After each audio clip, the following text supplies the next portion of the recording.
Oh, hi there. Cello. Hey now. Hola. And ba weep grana weep nini bong. However you want to say it. Welcome to that Kev1 show.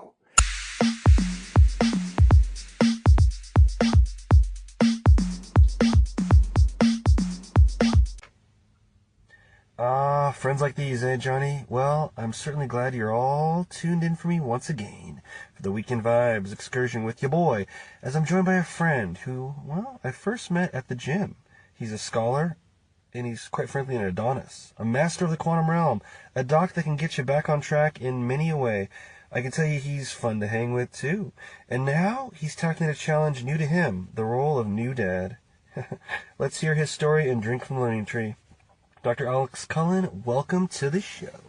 Thank you, Kevin. I appreciate the magnificent introduction. Oh, dude, you deserve it, bro. Thank you. How's life treating you?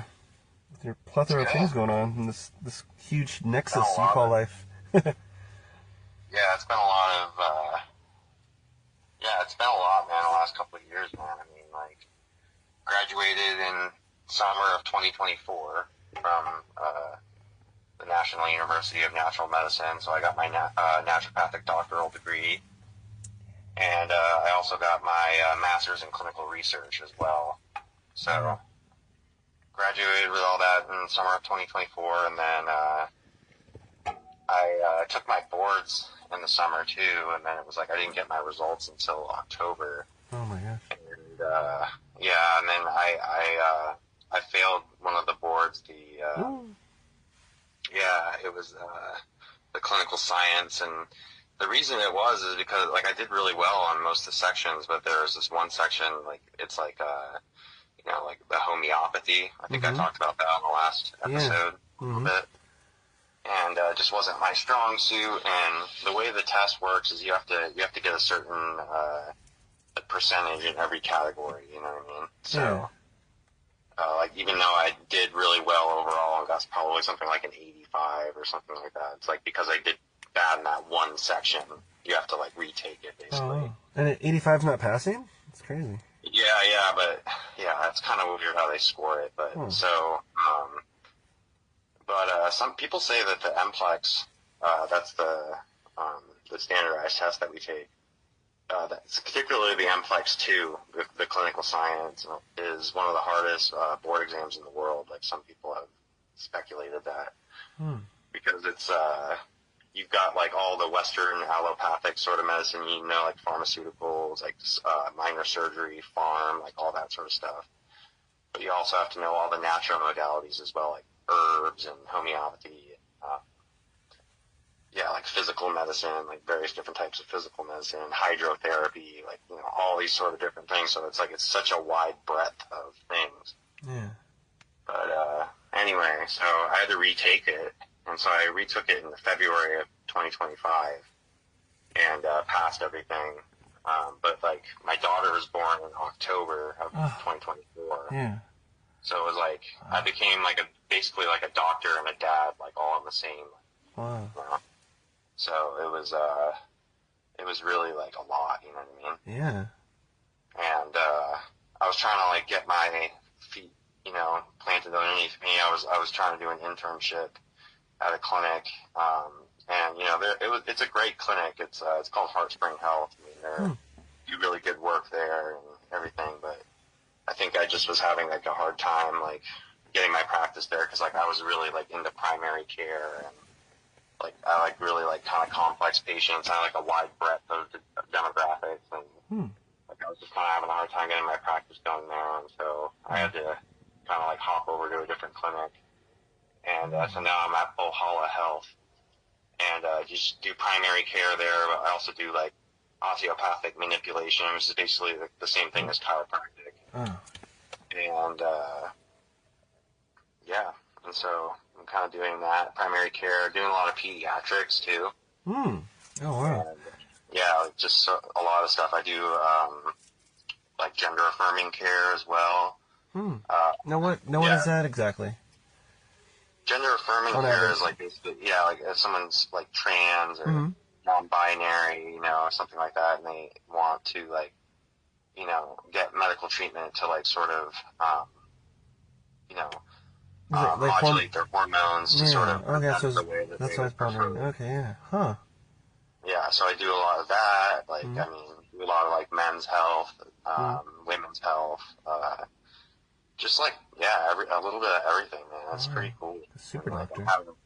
I'm having a really good time with it, and like really passionate about helping my patients, and That's dude, so cool, man. And and all genders and ages are all open, huh? So it's wow. Yeah, man, I pretty much do anything, man. Like my kind of philosophy is just like, you gotta like treat whatever comes in the door, you know? And it's like, the way I think of it is like, oh, if there was an apocalypse and like most of the people in the world died or something, and like I was the last doctor around, like, you know, like I'd have to be able to help as many people as possible. And you're able to. Wow, that's incredible, right? Yeah. Jeez. So I mean, I'm still learning, man. You know, Yeah.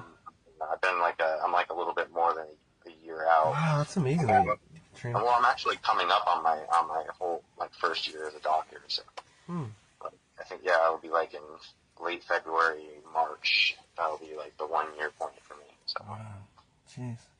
The first year you became a doctor and a father at the same time. What's the season finale of your doctor life going to be? You know? Like, where do you think it's going to be? Like at the end of my career? Is that kind of well, no, but I mean, like it's like you had your first chapter, and that's your first year. I wonder what's next. What another big. What's the big bomb in the season finale? It's like like you became a season finale, not the show season, finale. not show finale. Yeah. Yeah. I don't know, man. I mean, I think there's a lot there. Like, like I'm gonna increase my hours and start doing more, like, taking on more patients. So that's gonna be a thing. Should finally get my kid into daycare. She's like going on 16 months, and so that's so cool. Gonna get her into like a Waldorf sort of inspired daycare, hopefully, and have her be outside, and it'll. So we'll finally get that figured out. That is so cool and precious, yeah. Yeah, but also too, like, I think like my research and stuff, my oldest brother, like, has basically agreed to like help me fund it, so he's gonna give me a significant amount, and so I pretty much have all the publication fees taken care of. I just need to do like a couple more edits, and then it's pretty much good to submit. Oh, wow. I've been putting it off a little doctor already, father, and then author. Wow. Yeah, author to be. I mean, that's kind of been a bit like I've kind of put it on the back burner a little bit. Just new dad. And, new doctor. Everything. Uncrowned author, we'll say. yeah, but I definitely I've got the resources now, so it's just like I gotta like finish it and submit it. That is so cool, man. I think that's gonna be on the that'll be on the like horizon pretty soon. It's like your brain's the gun, your knowledge that you've learned, everything are the bullets, and you already got the funding now, so that's the trigger. So boom. But so things have been pretty good, man. Hope everything's been good with you, man.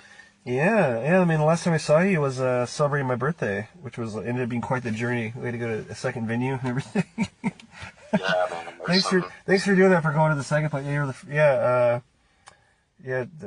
people who don't know, we had a birthday party, and you came through the door first, and we found out at this arcade bar, and that they can't have kids after a certain time or day or something like that, and that it wasn't that day, even though it was a Friday or something, wasn't it? But they were doing that, so it's like what? And my two biggest fans, maybe perhaps officially, or two of my nephews, 5 and 3 years old, they were so excited to come. Like, I can't not celebrate with them, and and so I was like, well, where are we gonna go? It has to be somewhere else. I'm not gonna turn away, I have some family with kids, and then I felt so bad when your wife came with your kid and then turned away, in a hurry. I was like, no, we're going to another place.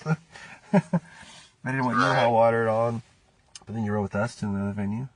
Not a sponsor, so I won't say who, but another arcade bar that was available to have kids, and partied and raged all night. I mean, we left you left earlier, I know, but I think you had to work the next day, right?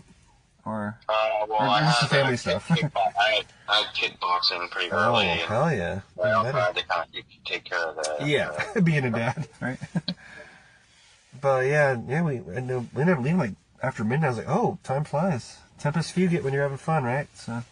Yeah, dude, that was really fun. I'm glad I went out and saw you. And got me a little energy drink with a little Mega Man on it. Oh yeah. Oh, see, you're a doctor. Right? I can drink. A lot of people are always worried about me because I drink energy. I say it's my one vice, but I don't even think of it as a vice because I know I try to focus on the caffeine studies that say it's good for you and focus, and it's good for you. Even the military is doing it. I don't know, but I mean, I'm keto, so I have the 0 carbs, 0 sugar ones, like the one I gave you. What's your opinion on that, Doc?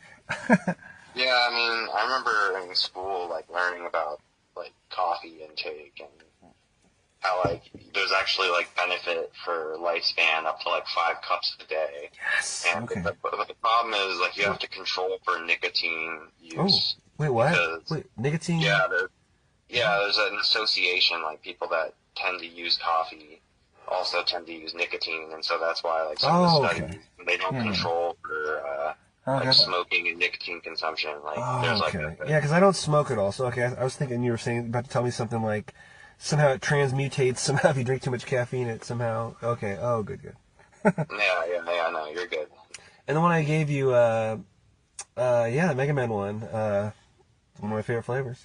That has, blueberry, broccoli, and kale, and tart cherry. It's, the last ingredients in them, those ones. But they don't advertise it on the side or anything. But I always tell people, yeah, I'm drinking superfoods. Or something. Yeah. But, I had a good time, man. Yeah, man. Thanks so much.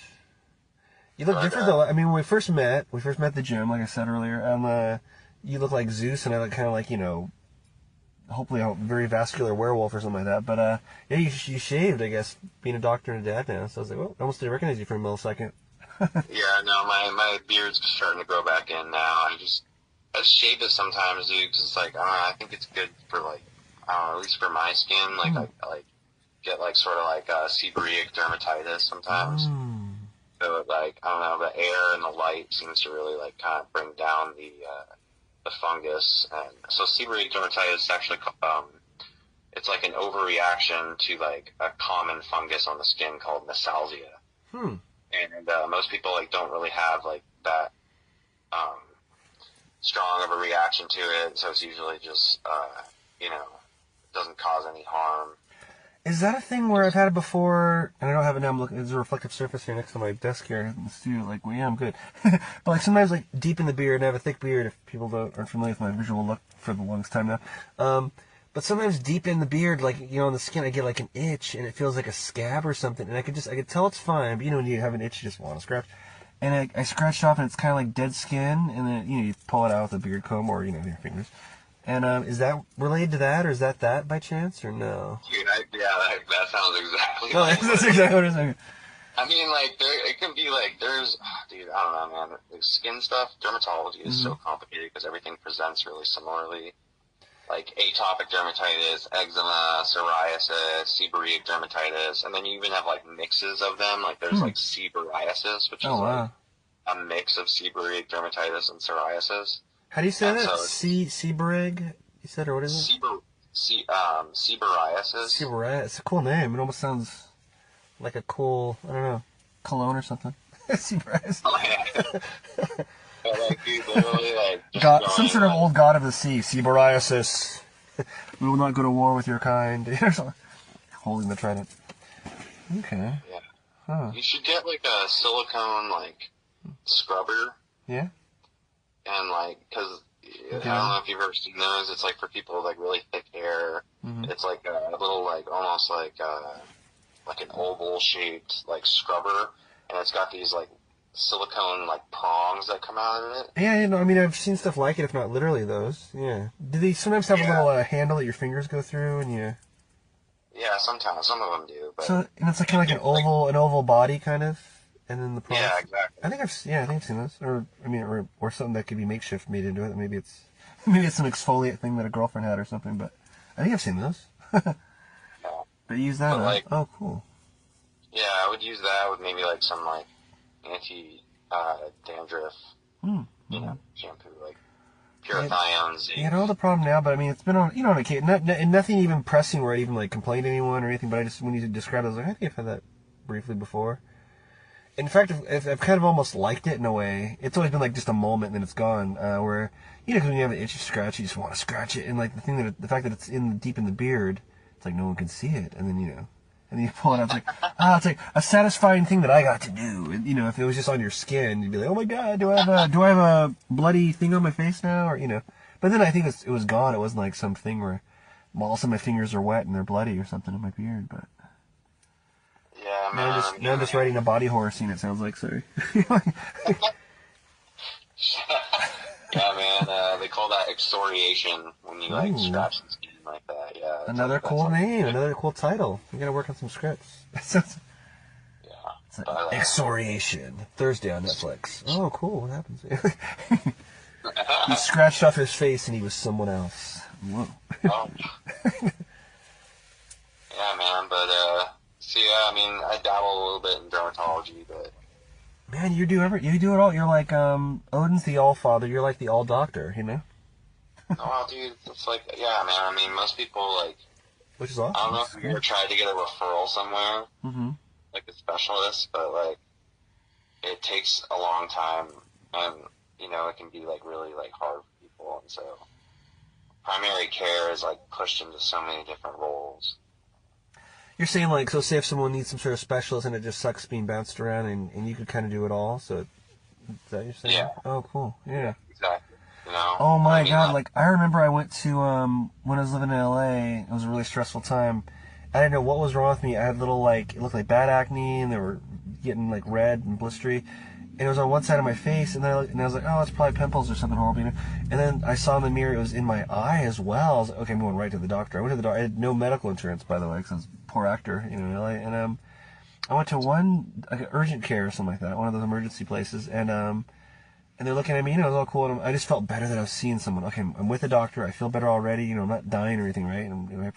And then she was being normal, matter of fact, and all of a sudden she's like, oh, I'm going to send you to, what do you call it, the eye doctor, the, optometrist? Ophthalmologist. Yeah, and I said, and I just kind of joking because I was in a good mood, trying to stay happy. I was like, oh, I'm not going to, there's no way I can lose my eye, right? And she just didn't say anything. She just repeated, I'm sending you to the optometrist. I'm like, whoa, And so I went there that day, and it was ended up being eye and face shingles. It was just horrible. So, but that was a really horrible, like, how much time, however many hours in between those two. To piggyback on what you're saying, it's just like, oh my god, Did you have any, like, palsy in the face or anything? Did it get that bad or no? No, I just took, if I'm remembering this right, I just took antibiotics and pain meds. And they said something like maybe... For shingles? Yeah, no, I believe that's what I took, yeah. I want to say it was like, you take 5 or 7... Antiviral. It's like herpes zoster is. Yeah. So usually they give an antiviral if it was shingles. Maybe it wasn't antibiotics. Maybe it was something else, but it was something, I think it was antibiotics. But it was something, usually 5 or 7 of these pills a day. And right in that waiting room, right when I got them from the pharmacy at the hospital or wherever I went, I took like the 6 or 7 or 5 or whatever it was. I took them immediately right then in the bathroom or wherever. Because it's like, I'm not losing my eye. And it was just, that was such a horrible experience. It crusted over, and I was like two-faced. I was just living in my apartment, looking at the computer all day and not going out at all. And all the research I did on it was just horrible. It was like, it said stuff like, to lessen the chance of scarring, do this. I'm like, whoa, how about to not scar, not to lessen the chance, you know what I mean? Because it itched like the dickens, and I wasn't going to itch it at all, I was like, you just kind of skin near it, but it itched so bad you could almost, I was afraid of itching it in my sleep, because it was just so like, why have to itch it? No, Yeah. Honestly, though, dude, you're probably lucky that you got shingles when you're younger, like... Yeah. Oh, yeah? If it's, like, there's actually, like, older, older adults, geriatrics, but it's like recommended shingle vaccine because like it can just be really bad. Oh yeah, I mean, like they said, I mean, you know this, I'm sure, obviously, but they said it was like kind of an old person disease typically, and not someone younger, especially like when I had it, or even now. Yeah, well, that's funny that you say that because, like I've heard that, because everyone's getting vaccinated for it, that. Yeah, I didn't even hear about vaccines. Now I hear it. Maybe my ears are more prone to it, or maybe there's just super vax now for it everywhere. But I hear the commercials all the time for it. I'm like, whoa, I didn't even hear about it before I had it. We're just not being exposed to it as much, and then we don't get our boosters, and then it's like, then, you know, you can either be exposed to it again, or, like, you know, because you haven't been exposed to it, your immune system sort of gets, like, less, like, trained to, you know, fight it off, like the antibodies and stuff, production goes down, and then So, you get kind of an emergence of it. would you say I should be less likely to get it again, or? Oh, I mean, you should be less likely. I mean, you probably won't get it again, but you might. And so, like, when you get to the age, I can't remember exactly what the age is, but, you know, still get the shingles vaccine. Like, I mean, I'm gonna get it, like, when it's indicated. Yeah, but I actually have had shingles too, man. Oh, yeah. I was on a through hike. It's like 275 miles. It's the long trail in Vermont, like the north to south border. Well, I went from south to north, and so it's like the entire span of the state of Vermont, basically. And like at the top of Mount Mansfield, which is the tallest mountain, my body was just so stressed from it all and everything, and I was like having like super like fever and stuff like that, and like yeah, like cold chills, and like I was shivering, and like I had no idea what was going on. I just felt like I was gonna die, and then I started getting this like weird like back shoulder pain, and it was like only on one side, because that's the thing. Like it's always one side. Unilateral, because it like only affects like one. That's like a dermatome on one side, and so like I just had like, and then I thought it was just my backpack on my shoulder, but it ended up being like shingles, and so I took like the antivirals. They gave me like aciclovir, and I took that, and like I was fine. Like, but no scars or anything? no, nothing. Oh, cool. Yeah. I think I got the antivirals really quickly. Like, yeah, it's probably antivirals. Like, you what, 5 or 7 a day, right? Spread out, they say, or something like that. I can't remember exactly what the dose is. There's somebody I somebody was taking. I took them all like right then. I was like, I'm not losing my eye, you know. Oh, and oh my God! And I remember the doctor said, and I agree with him, that it was as painful as giving birth to a child if you're a woman, and as painful as a heart attack if you're a guy. And like I just remember being there. It was like the pain was so intense. It went off the charts measurement wise. It was just literally like I was laying there like, okay, I'm alive. I just kept saying to myself over and over because it was just that bad of a pain. It was like on that pain receptor or whatever, so bad. I was just like, okay, you're off the charts. Oh. Well, anyway, I mean, I don't know if you want to talk about some of the other things, like, that I mentioned to you in the message. Oh, yeah, bro. Yeah. Like alternative pharmaceutical therapies or what? Or, I'm down for it all. I want to educate the masses. Yeah, we can start there. So, like, I don't know, I mean, just one thing that I've been doing a lot in my practice, I think is, like, kind of on the up and up a little bit, is, like, tadalafil therapy. Do you know, have you ever heard of tadalafil? I don't know. I almost feel like I might have seen it like in ingredients or something, or maybe not. What is it exactly? It's a, pharmaceutical drug. It's like same as almost Viagra, like the same mechanism of action.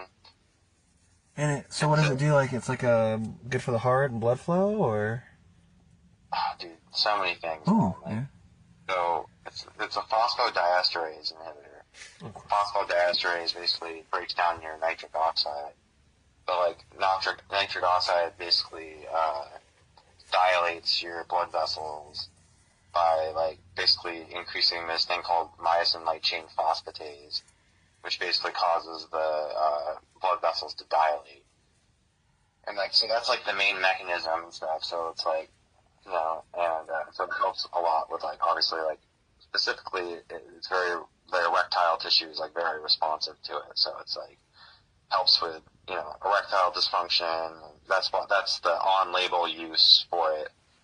Like the FDA like on-label use for tadalafil is for erectile dysfunction. But they're finding like you guys are finding like other great things that it's good for, huh? Or yeah, like I think now it's on label too for lower urinary tract symptoms, so like incontinence or just like urinary urgency, and so, like a lot of people that have like benign prostate hyperplasia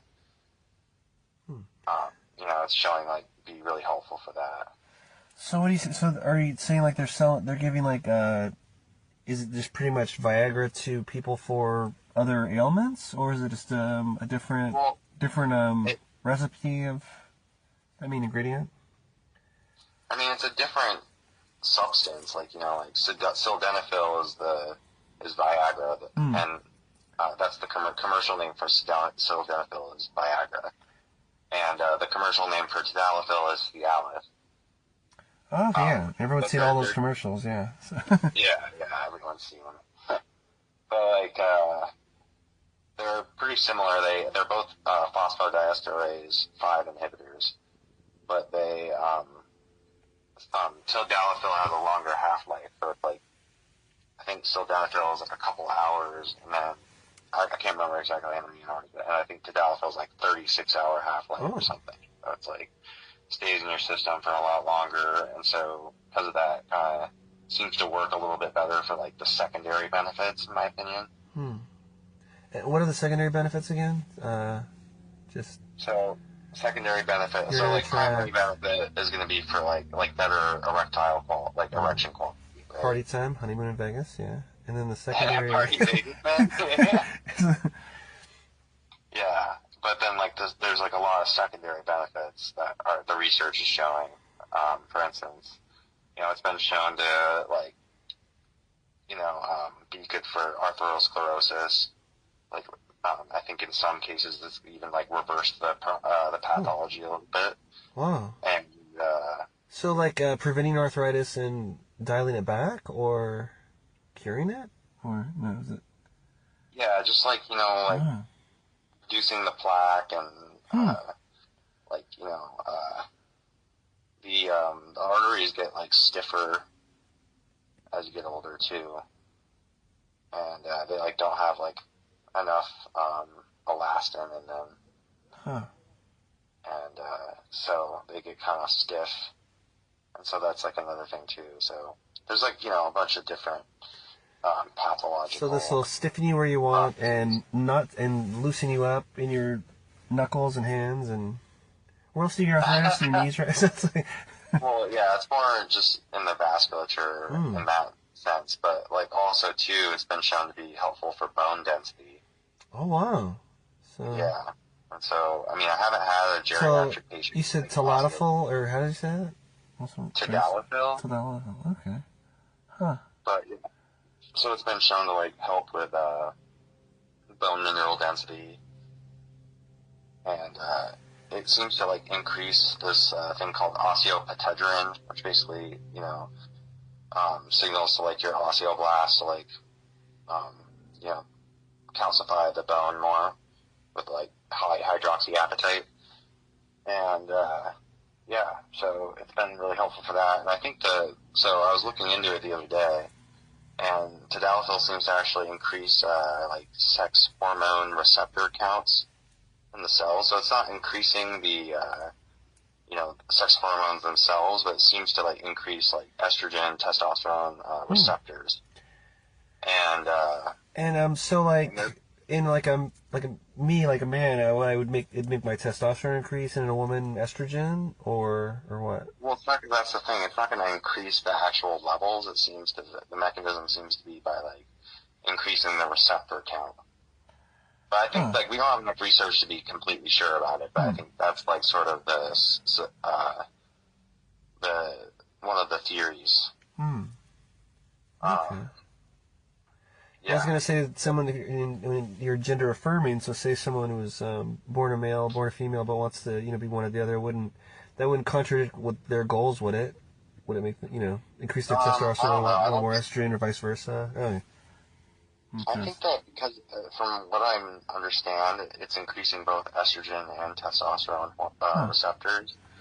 So it's like whichever one you have more of in your body, it's probably going to be more responsive to that. You know what I mean? So it's like, so if you're a man, it's like, yeah, it might be increasing your estrogen receptor count, which actually might even be good for like, for instance, your bone and stuff. Like estrogen seems to be good for bone mineral density and stuff. So, it's not like estrogen is like all bad. We want like some of it. Obviously, there's like too high levels. But But like as long as your testosterone's fine, I think like you're just it's gonna all kind of you're not gonna there's probably I would think it would be not likely to have too much of a like negative effect in regards to like gender affirming care. And in fact, like I have some patients that are like AMAB, so assigned male at birth, transitioning to female, and like sometimes and some of them get the vaginoplasty, some of them don't, and then so that's the thing. There's like a whole spectrum, right? So and so some of my patients like would prefer to like keep their penis, but like just present more feminine, right?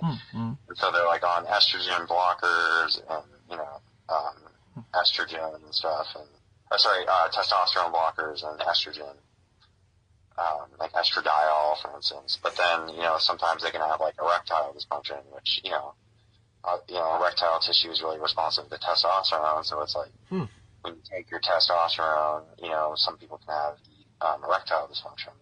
So I think tadalafil too can actually be helpful, especially for like trans females that are maybe like wanting to keep their penis. Yeah. And So how does that work? Would they be like on such high estrogen levels, maybe, but where that doesn't quite work all the time, like automatically, but they take a certain dosage of tadalafil, or however you pronounce it, and then they're good for their 30 hours or whatever if they want? I don't have as much experience with it yet. It's just something like I'm like, I think I have yet to like sort of see the full like picture, like maybe once I've followed up with my patients a little bit more, I'll be able to kind of like see if it's how beneficial it is. In theory, I think it should be able to sort of counteract some of the negative side effects of the estrogen, just purely through the cardiovascular mechanisms. You know what I mean? Not necessarily anything to do with the hormones. But just the last thing I'll say about tadalafil is that it's actually been shown to be as anabolic, like it was like the equivalent of like I think it was like 200 nanograms of testosterone or something. Really? Oh my god. Yeah, I can't remember exactly. It was either like 200 or 300 or something. But like it was shown to be pretty anabolic in one study. I mean, obviously you can't make some like hugely strong conclusions on it based off of like one study, but like it did show in that study to be pretty anabolic. I think it makes sense like with these other studies that are showing that it's like increasing like sex hormone receptors. So I think that could be like sort of the mechanism. So anyway, kind of interesting. Would that be something, or is there something else I would want to take if I want to stay, gym term natty, but want to go to the next level? Would it be like a tadalafil, or no? Would it be something else for like I don't know, muscle like, gains and stuff without all the? I don't want the steroid negative effects. You know what I mean? Like, is there any kind of vitamin E kind of? You know what I mean? Some sort of healthy, 100% healthy supplement or anything that I maybe should be taking, or that comes to mind? Yeah, I mean, there's definitely things that sort of can help. But like the thing that I will say is like I don't know, like I don't think like for instance like bodybuilding like federations and stuff are like testing for tadalafil. Like I haven't even like heard anything. Yeah. Like I don't know if it like I guess like I don't know, the line is blurry whether or not like if you're taking it for like erectile dysfunction or like some other like low, like I said, lower urinary tract symptoms, and it's sort of like medically necessary, then like maybe that would be like it wouldn't get fired or whatever. Right. However you're just taking their system is. Yeah. Oh. Yeah, if you're just taking it for like performance. Do you think in the Olympics when they test for drugs that might ping on a thing and they might be like, well, it's for this, or I don't know. I have no idea. That's an interesting question, right? It's a legal drug. You know it's what I mean? not controlled. It's not a controlled substance. Like the only allergy I have is hay fever, but I take seasonally. I take allergy meds and whatever that's called, Flonase or whatever it's called, kind of needle spray. And so it'd be funny the what? The cetirizine, the Zyrtec? I think so, yeah. I mean, I get it from Costco a lot, too. Yeah, it's probably that. So, like, it'd be funny if you go to the Olympics or something and, like, no, your lung capacity is way increased. Because, what are you talking about?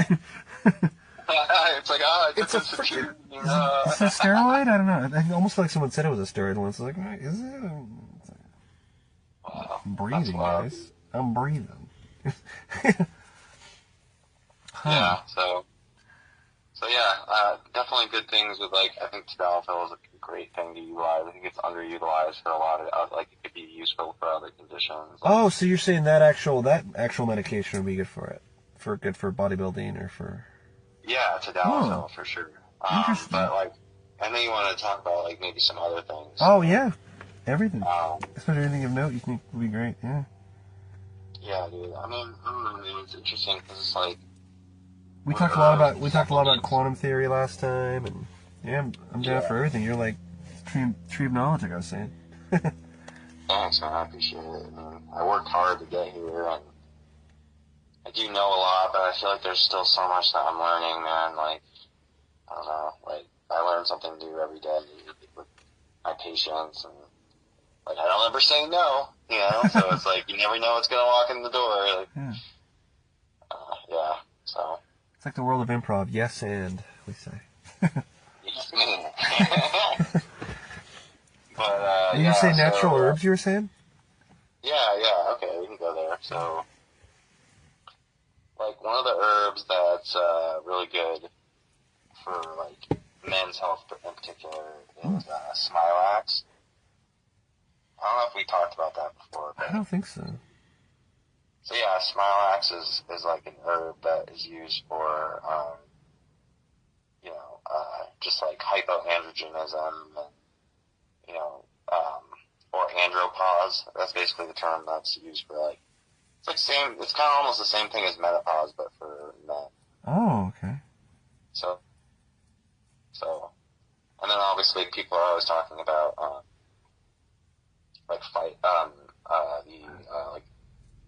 the exogenous, like xenoestrogens, you know, from water sources, like, because of, like, all the plastic bottles and all that kind of stuff, right? Yeah. And, so, yeah, so there's, like, you know, obviously various, like, conditions and that this can be useful for, but so basically Smilex has been shown to, there's an active ingredient in it called astilbin, and astilbin has basically been shown to attenuate, microplastic damage in mice testes. Huh. So, like, basically they, like, give these, like, mice, like, super high amounts of, like, you know, microplastics. Oh my gosh. And, like, you know, like, their testosterone, like, tanks or whatever. Huh. And then they give them this, like, astilbin, which is, like, you know, like, present in Smilax. And it seems to, like, you know, attenuate the damage that was done, like, you know what I mean? Yeah. From the microplastics, so. Like 100%, it totally dials it back to as if they never had that dosage of I microplastic. can't remember exactly if it was, like, completely dialed back to, like, baseline, but definitely, like, pretty significantly attenuated That's wild. the damage, like, you know, like, compared to the group that didn't have it. You know? Yeah. So, And but it is just animal studies, so that's kind of a limitation of, like, you know, these supplements and herbs and stuff is, like, you know, like, I mean, there's a good amount of human trials on stuff. But So there's also, like, do we not have access to that Smilax yet, or because of studies? Oh, or yeah, dude, you can get that, like, so easily, man. Wow. So I mean, it seems like something I should be taking because you just hear about microplastics all the time from hopefully reputable sources, then a bunch of like conspiracy theorist people that may or may not be right. I mean, you hear about it all the time, microplastics. So it's like, wow. Yeah. Yeah, for sure, man. And then, I don't know, maybe something else, that is, good is, like, DHEA seems to be kind of helpful. So DHEA is, like, it's a, like, precursor to, like, all your sex hormones, basically. And, it's been shown to, like, help with, like menopause and, you know, andropause sort of symptoms, like, you know, low sex hormone. The problem with it is, though, is, like, sometimes you can't really aim it, because it's like the precursor to, like, all the hormones, like estrogen, testosterone. Yeah. And so it's like, and there's various different types of estrogens and testosterone. It's like, And so, like, it's kind of hard to aim it sometimes, but I think if you, like, can do stuff around it to, like, make sure that that DHEA is, like, sort of getting converted into the right things, I think it can be really helpful for people as well. And that's a supplement you can get, like, that's widely available.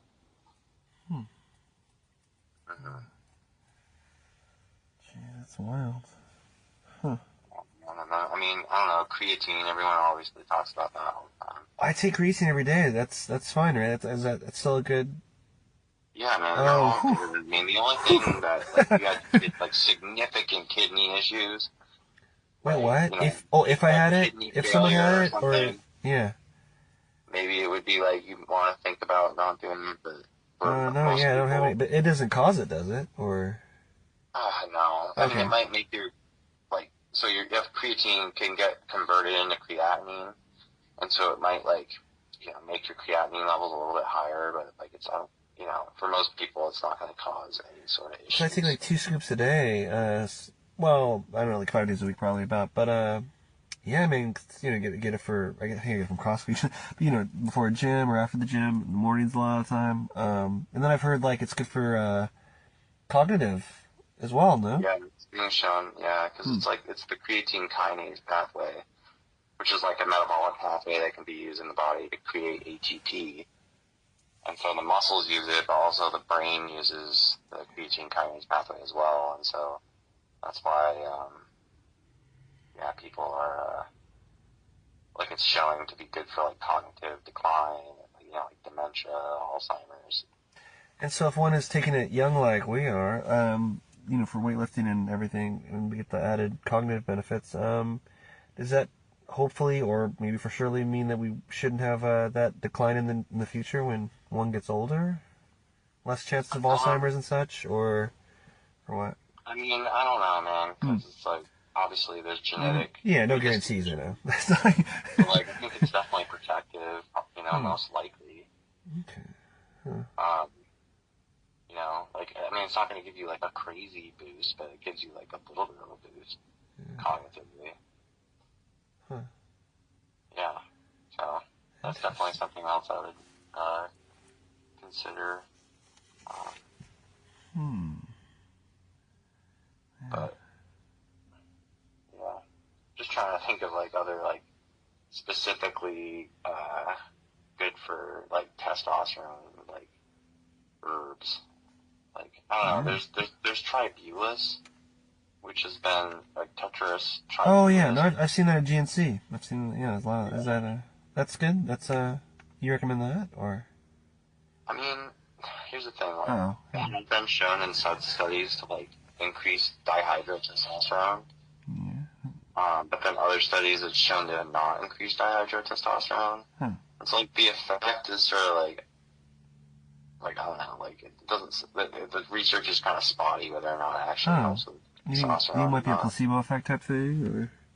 No, I don't think so. I mean, I think people do feel better. I mean, I think that it probably likely has like antioxidants, like other things that are helpful.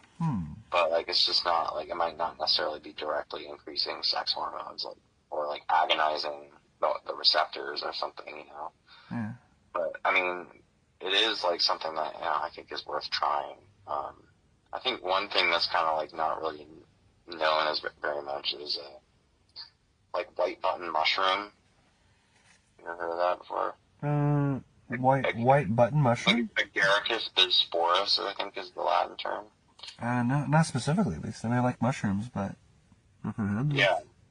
So it, basically, I think it's also called champignon mushroom. But it's been shown to inhibit aromatase.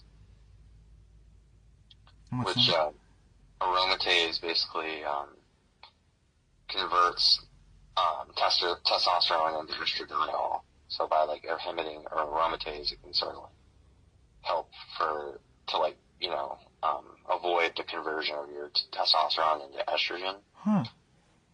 So that's something to like maybe consider too. Like, now, is that a certain mushroom I have to get at a specialty place, or is it you can find it like on the internet, like just as long as you get like a reputable source, or Sure. And what's it called for the viewers again? It's called Agaricus bisporus is the Latin term, and then white button mushroom, and then also another name for it is champignon. Yeah.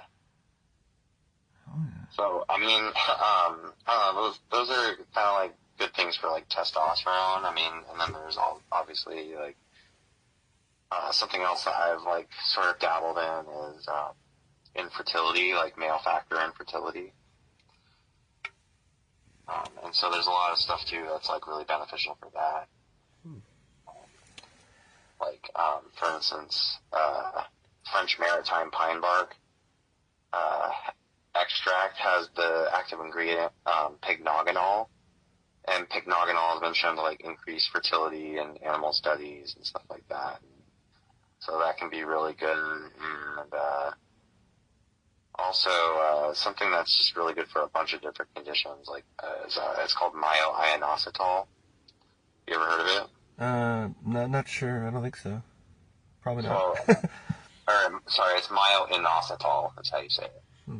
Maybe. But myoinositol, basically the way it works is there's this signaling factor like in your nerves and muscle, or it's called IP3.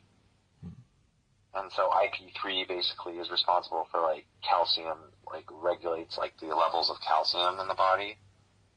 And so it like basically by taking it, it kind of helps with calcium signaling, and so it helps with like neurological stuff. Like it's been shown that like people think it could be like helpful for seizures. Yeah. And then it's also like increases like insulin signaling, so it's like good for like insulin insensitivity. So like in conditions like PCOS, like polycystic ovarian syndrome, it's been shown to be helpful for like that because it like increases insulin sensitivity. And but it's also been shown to be helpful for male factor infertility. So they used to be used for female factor infertility a lot because of like, you know, like PCOS is one of the main causes for infertility. And basically what PCOS is like women sometimes have high androgen levels, like they like their ovaries produce too much testosterone. And so then they get like hirsutism, which is like sort of facial hair, body hair growth. They get like hair loss, acne.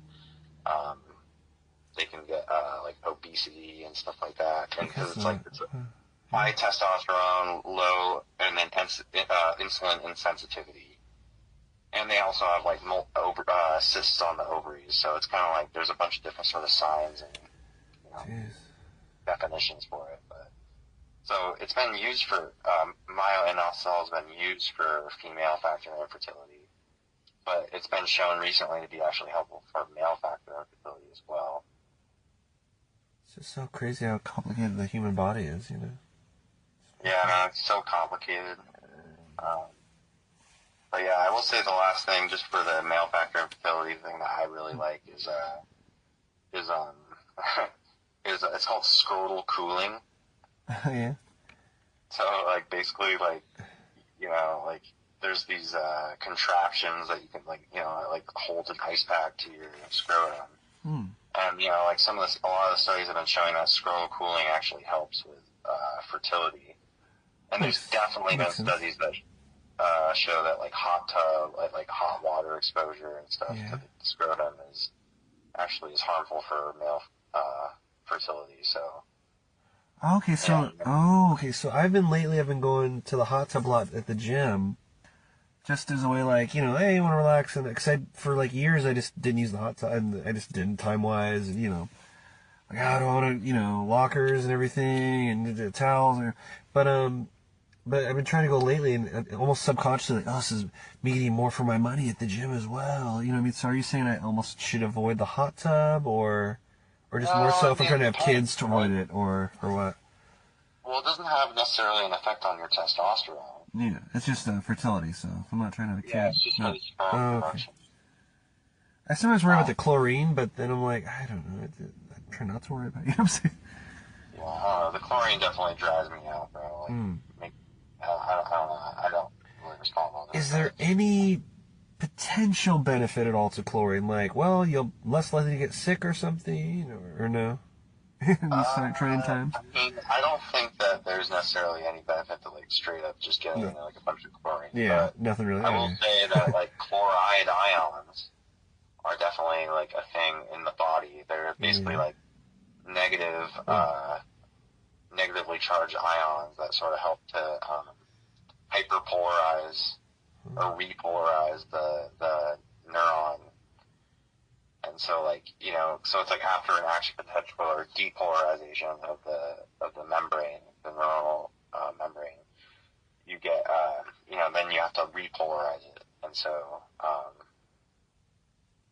yeah, so that basically, like, you know, chloride ions as well as potassium ions are basically, that's like their main function in the body. One of the main functions is to help with repolarization. So are you saying I'm kind of lightly, low-level poisoning myself a little bit by taking hot tub dips with the chlorine? Or no, I don't know. I mean, I gotta heal from it? Chlorine specifically, but... Is there something I should take after taking a hot tub dip to help repolarize that? Is there any kind of supplement or drink more or less? Man, I don't think it's having like any effect. Oh, okay. No, don't have to worry, really. Okay. Yeah. Because when you said that, I'm like, whoa. It was just something that made me think of chloride ions. No, totally. But I mean, I just did an uptick in hot tubbing lately. Like, oh yeah. I deserve this decadence. You know, now it's like, wait, is it killing me? Like, so there's this neurotransmitter called glycine. Mm-hmm. And glycine actually works by opening the chloride channels. And so, like, what it can do is actually hyperpolarize the neuron and make it less active, or less likely to fire, basically. And so, it can help with, like, stuff like anxiety and pain and all sorts of stuff. And so, like, for instance, magnesium glycinate, like, I use that a lot for people, like, because the magnesium basically counteracts calcium signaling. So it helps with, like, muscle relaxation, as well as, like, you know, calcium is, like, one of the main ions in action potentials. So it also kind of dampens the calcium signaling. And so it can help with, like, pain and anxiety and all sorts of stuff, too. That's why people kind of take it for sleep and, like, restless leg syndrome and everything. But, like, the particular form you actually want is the magnesium glycinate. Like, if those are the reasons you're taking it. If you're taking it, yeah, because the glycine has, like, that kind of synergistic effect of, like, you know, like, opening the chloride channels and kind of further, like, kind of relaxing the neurons, you know. So, yeah. But, open those chloride levels, gotcha. Yeah, but then I guess maybe one other thing we could talk about is, like, certain drugs that are kind of on the horizon. Ooh, yeah. Future drug therapies, where are we at with that?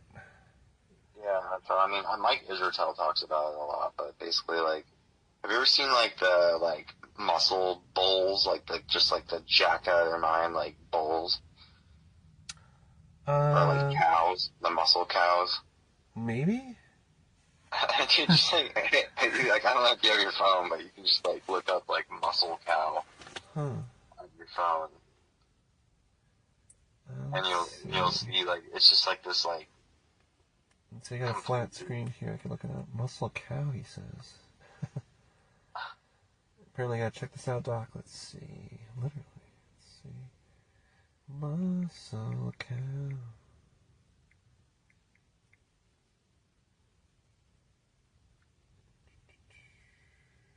Oh, wow. Whoa! Does not look like double muscle cow. Why does it have a genetic mutation? Huh. Wow. Bro, don't fuck with that cow. Oh my god. Yeah, man, so those cows, man. Cows with boulder shoulders and cakes and all the muscles. It's crazy. They're just yoked. It's like pork Lesnar, you know. Pork Lesnar. So what's the deal with that?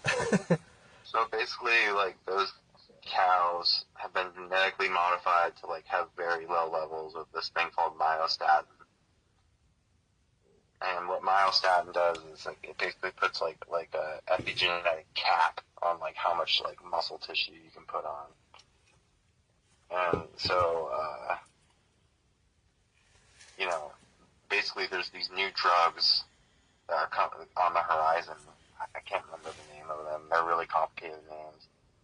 But basically what they are is they're called biologics and monoclonal antibody therapies. And so basically what they are is it's like this like designer antibodies that basically attach to, and these biologics are used in all sorts of different conditions, but particularly like cancer and rheumatology, they're used very frequently. But so basically what they do is like they're these like antibodies that just sort of attach to certain peptides, hormones, neurotransmitters in the body, and basically like block them, right? Yeah. And so they're coming out with drugs that basically they're like antibodies for the myostatin, and so it basically just will like enable people to like put on like a significant amount of muscle just by uncorking that like cap for hypertrophy. You know what I mean? Yeah. Jeez. That's like usually put on by the myostatin. And like the nice thing about it is like they don't have any of like the androgenic effects. Like testosterone like has anabolic effects, but also has all these other secondary effects like psychological effects, like increasing arousal and aggression, and then it also has like cardiovascular effects. Although the FDA is sort of like walking back on that a little bit in terms of like the negative cardiovascular effects of low testosterone.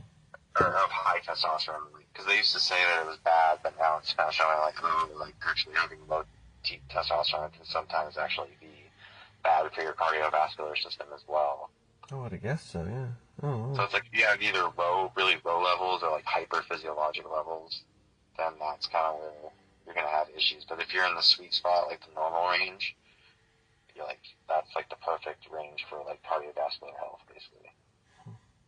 But what was I saying? I'm sorry, man. Oh yeah, the problem is like there is secondary like side effects from the testosterone, right?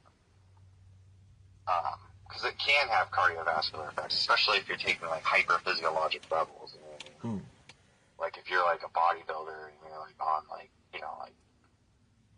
crazy high doses of testosterone, then like yeah, you're gonna have like negative cardiovascular effects. And then like things like acne and stuff too, and like hair loss, all sorts of stuff. So. Oh, wasn't that one of the telltales of steroid use? The back knee, they say. I want to say. Yeah. Definitely. But then, basically, so these drugs like the myostatin inhibitors, and there's other ones too, other than the myostatin inhibitors, but they basically like. They're anabolic without having any sort of androgenic side effects, you know what I mean? Yeah. So, and then you've probably heard of the GLP agonists, right? Yeah. Like Wegovy and, basically just semi-glutides. Travado, like stuff like that, but basically those, like, they increase, or they agonize GLP, which like basically increases like your metabolism and decreases your hunger. So, people are losing a bunch of fat on this, but then the problem is like your caloric intake goes so low that like you actually lose muscle. So you have like sarcopenia from it. Jeez. And so these other drugs, like the myostatin inhibitors, it's like people are going to start doing these dual therapies where they're giving like a myostatin inhibitor and a GLP agonist at the same time, and then people are going to like literally be able to like reconstitute or recomposition. So it's like like losing fat and gaining muscle at the same time. And like the studies are kind of indicating that because there's actually been studies of dual therapy. Forming your perfect self, kind of, yeah. Yeah, so it's like that's going to be widely available maybe in like the next like decade, and then like a bunch of people are going to be on it, and then I don't know, like obviously some people are going to choose not to do it, but it'll be available. You know what I mean? Yeah.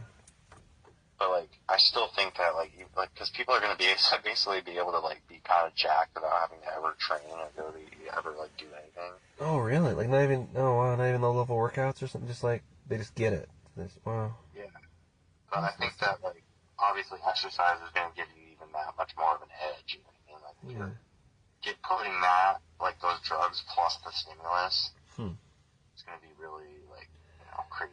So that's kind of like on the horizon. So. And they'll be fine and healthy for you, and hopefully. I don't know. I mean, I think like there could be some side effects, but for a lot of people, I think the benefits are going to be like, outweigh the side effects. You know, I mean that's like kind of like with every drug. So like you and me who go to the gym a lot, like we would just cut down our gym time if we took those. I don't even think I would, man. I would just. I mean, I don't even know if I want to take it yet. Like I feel like I need a little bit more data. Yeah. Oh, good. Yeah. No, But definitely would only if it was beyond safe when I take it. Yeah, but like, I don't know. I definitely considering it. But like, I think if I did do it, like, I would just like probably keep training. You know, because like I would want to like just get that much more like effect. You know. Well, you definitely gotta keep me in the loop on that because I want to know. Definitely. That's wild. Yeah, man, so definitely a lot on the horizon, and yeah. I mean, like the first interview we did, you had a lot of quantum talk. I mean, would you say we could combine like quantum theories, like entanglement with like workouts at all?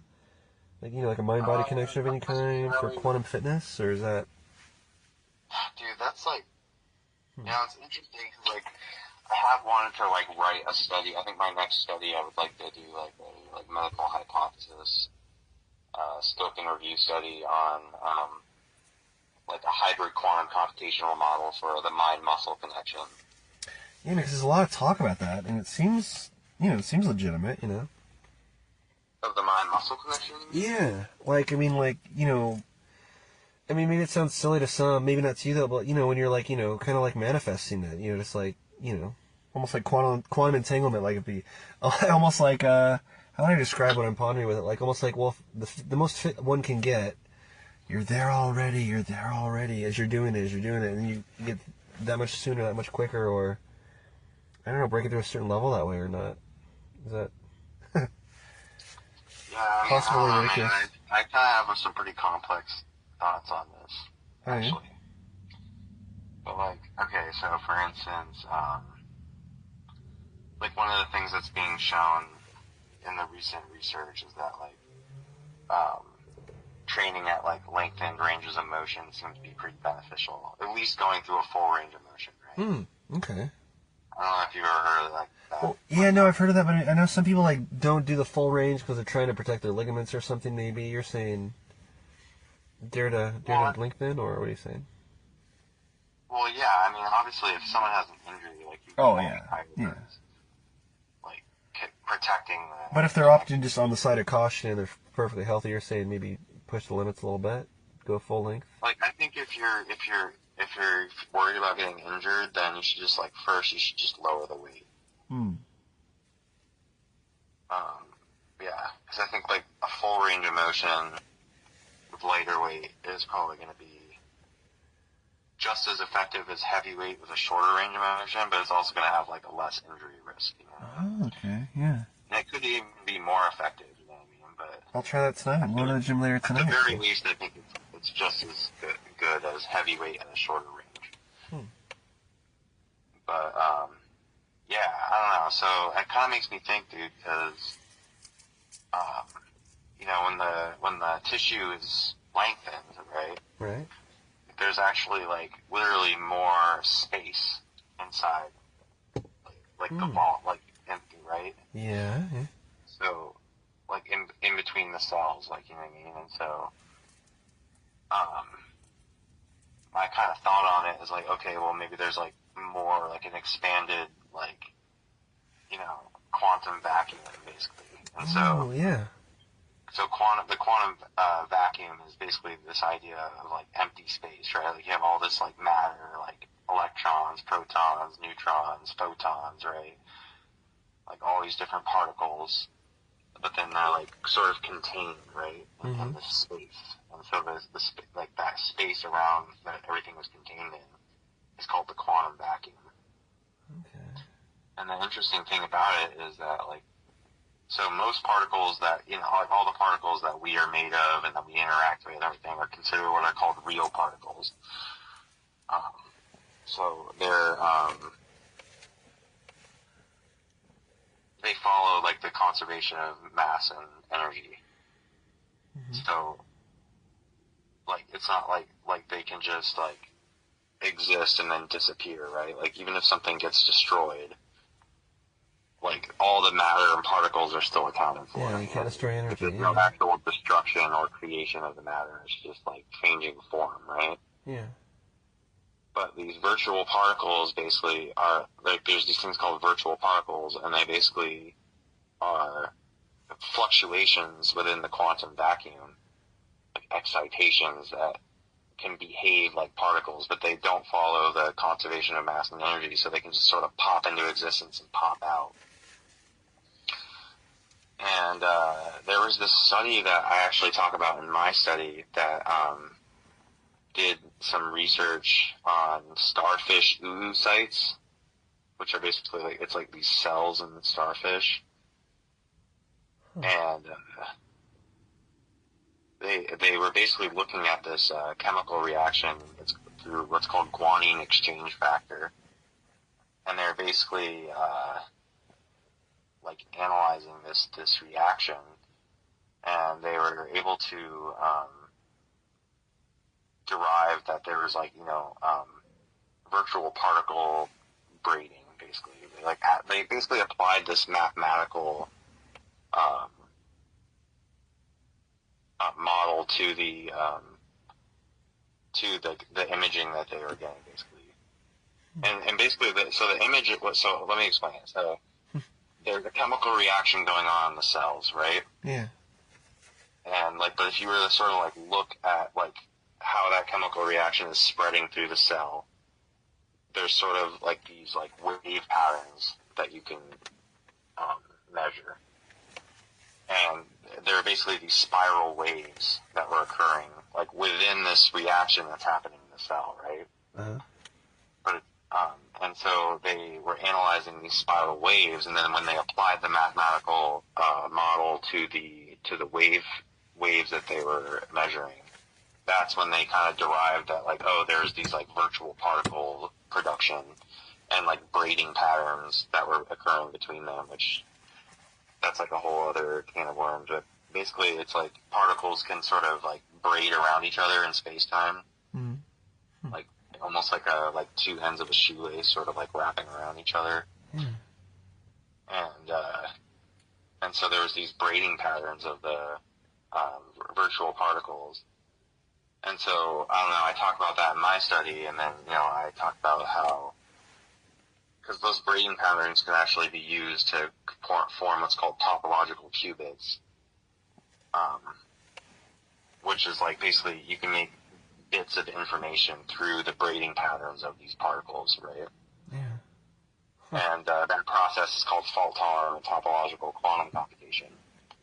And so in my study, I talk about how like hybrid quantum computation in biological systems, which partially, among other types of computational strategies, utilizes this fault-tolerant topological quantum computation. And then I'm kind of talking about how, okay, well, maybe if there's these virtual particle braiding happening in in biological cells, like as was demonstrated in that study I was telling you about, then maybe, virtual particles can be utilized, right, in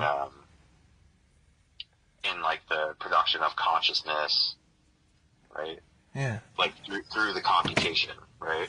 And so going back to the muscle thing, it's like, okay, well, if you're still at a fully stressed position and you have more of a vacuum space, like between the cells, like could there be like potentially more virtual particle production? Oh, yeah. And then therefore like a better sort of like, or like a heightened sort of awareness through like the higher rate of like topological quantum computation that would be going on. So it's like, okay, you increase the virtual particles, then you have more of this sort of computation occurring. And so maybe that's why, like, you can there's more of a more of like us a to work with. mind-muscle Yeah. connection. Yeah, more of us to work with, Like, more of us to build on. Yeah. Oh my God, that's so cool. well, yeah, and I mean, obviously, there's like the stretch receptors, so all this can be explained through conventional like biophysics without having to like, add the quantum part. But I think the quantum part is like, that's the part that's missing from the Western medical model of the human body. You know what I mean? Like, we haven't fully incorporated quantum biology, even though it's like there's just so much research to say that like it has to be a part of things. Like, there's no way it isn't. Yeah. Because like there's the quantum world exists. Like, that's just like duh. we don't. That's the best model we have right now for physics is the standard model of quantum mechanics. So it's like, and like, it supersedes like organic chemistry, and all the things that, the current biomedical paradigm is sort of based off of. And so, yeah, I think that, like, there's no way that it's not part of what's happening. You know what I mean? I just don't think that we fully, like, integrated it into our understanding of things. You know what I mean? But it's definitely on the horizon, and, I hope to, like, kind of contribute to that. Yeah, and, I'm sure. Like I said last time, I just, like, want to help bridge, like, the different schools. Like, like, you have, like, allopathic, like, standard Western medicine, then you have, like, these, like, alternative modalities. And just trying to bring everything together, and I think, the quantum biology is the key. And, like I said today, like, I also think it could be the key to, like, understanding stuff like the mind-muscle connection, Well, who knows, your child might be a quantum biologist in the future. Yeah, I'm striving for it, man, so I need you rooting for me, dog. Yeah, man. I've got a lot on my plate right now. Oh, yeah. I don't know how you have the energy, but, Yeah, and doing the martial arts at the same time. That is wild, yeah. Oh. And weight training, and being a dad, and a doctor, so yeah, it's a lot. You're like Dr. Batman, master of it all. Alright, man, well, I guess maybe we can just call it here. Yeah, man. Yeah, what do you got going on tonight? I mean, family time, I'm sure, obviously, right? Do you have any of your research to do or anything? Are you hitting the gym? I think I'm just gonna kind of finish my charts. Oh, cool. I got charts from the week, so I'm just gonna kind of like tackle that. And then, me and the family are gonna hang out a little bit tomorrow, and have a good day, and yeah. Hell yeah, man. So, I think we might go swimming. Oh, hell yeah. That's awesome, man. Yeah. Well, they're lucky to have you, man. And I'm lucky to call you a friend. And the world's lucky to have you with your research, You're on the cusp, for sure. I mean, you're already doing so much, but, you just kind of feel it in the air, Yeah, man. Thanks so much. Yeah, brother. Thank you, man. I always enjoy our talks, and definitely do it again, man. Once I get published, man, I'm gonna just I'll come on. We'll just do like a full episode just on my research. Oh, hell yeah. And there's always volumes and volumes of stuff to talk to you about, So. Yeah, I can go on and on. All right, brother. Well, thank you so much, man. I appreciate it. Oh, man, thanks so much for educating us and helping the world, man. Is there any sites or places you want to tell people to go to find more of your research, or to book an appointment with you if need be, or anything? So if you wanted to see, the only thing that you could see about my research right now is if you typed in a Shen and Shen Ming hyperquantum computational model. Or sorry, that's not it. Sorry, I should know my own study. That's okay. I think it's it's been a while since I looked at it, so it's Shen and Shen Ming, a hyperquantum computational model. That's what it is, yeah. Okay, cool. Or Shen and Shen Ming in traditional Chinese medicine, a hyperquantum computational model. That's the title. Thank you. But if you search that, then there's you can see my poster that I published because I did there was like an event that I did where I presented my poster. Mm. And so that's up for people to look at if they wanted to look at that. And then, yeah, I mean, in terms of come see me, I'm over at Paul Health Clinic right now. So if you wanted to like come see me as a patient, that's where I would be at. Hey, hell yeah, man. Very cool. Yeah. Sorry, I dropped the ball there. My time. No, man. I got a little nervous for a second. No, you're super good. Thanks so much, man. I'll hit you up soon for a hang and maybe at the gym as a spotter.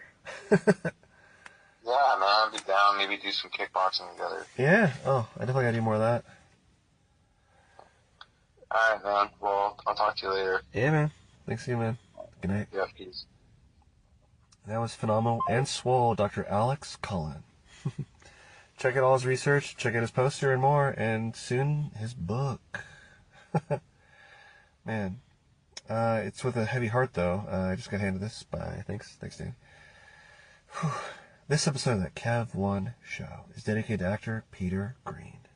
I remember him most from, well, I guess Pulp Fiction. I was gonna say Mask.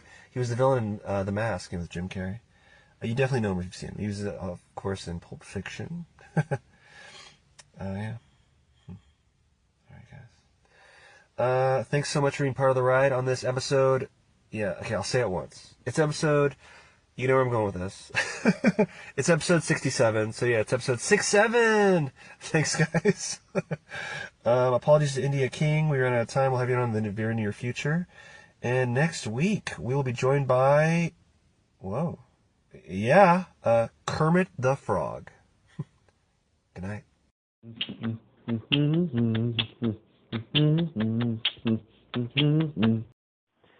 Rep the brand as behind-the-scenes film talk, positive vibes, and discovering what the human condition is all about as nonstop creativity guides us on and on and on with that Kev One Show merchandise. Now for sale at thatkev1show.etsy.com. That Kev One Show, spelled of course that KEV number 1 N show. Hey, you're a fan. You want to rep it. You know how to spell it. So get it today and glow with us. This portion of that Kev One Show is supported by Bohemian Dream Gifts, made with organic and natural oils that nourish and hydrate your skin. Man, I don't know if it's the weather outside or the gym that was killing my skin, because my right elbow on the, it itched like the Dickens, like I was becoming like the lizard from Marvel Comics. I think it's that machine where you put your elbow in and do the lifts, you know, for the bicep. But I was itching my skin like crazy during, well, I won't say who because I don't want them associated with rough skin, with one of our guests here in the near future here. But my right elbow was getting ashy and coming up, getting red and irritated. Anyway, I used some of the promotional cookie dough body oil from Bohemian Dream Gifts that they gave us, and my skin, I'm not kidding, came back. I can vouch for that one. The cookie dough oil baby body oil, the cookie dough body oil brought my skin back to life like an Evanescence song. I'm not kidding. My skin is smooth and happy again. 100%. You can buy cookie dough oil on Etsy at the Bohemian Dream Gifts shop. Check out their other stuff as well, but that's one that I swear by now. And as soon as my promotional one runs out, I'm going to order some myself. So go to Etsy and visit the Bohemian Dream Gifts shop today. What's better than your favorite talk show? Well, maybe homemade delicious food, cold beer, or a drink of your choosing in a comfortable atmosphere. Well, look no further than the Boulevard Tap House for the world-famous fish and chips, seafood, all-around delicious menu with pizza, all kinds of food, wings, steak bites, anything you can imagine when you want to watch the big game or catch some live jazz if you pick the right night. Open 7 days a week. Go to boulevardtaphouse.com right now. I like to go to their Terwilliger Curve location. That's the home location for their not only their fish and chips, and they knew that they always used to give me Caesar chicken salad and wine. They kind of made jokes and made fun of me of that. My favorite food there now might just be the brand new Mark Kevin. It's a margarita pizza named after me. Don't know if they did it because I'm Italian or what, but I had it, and it is delicious and, dare I say, nutritious. Anyway, friends, go on in, have a great time. When you're there, you truly are family. No cap. Enjoy the Boulevard Tap House today.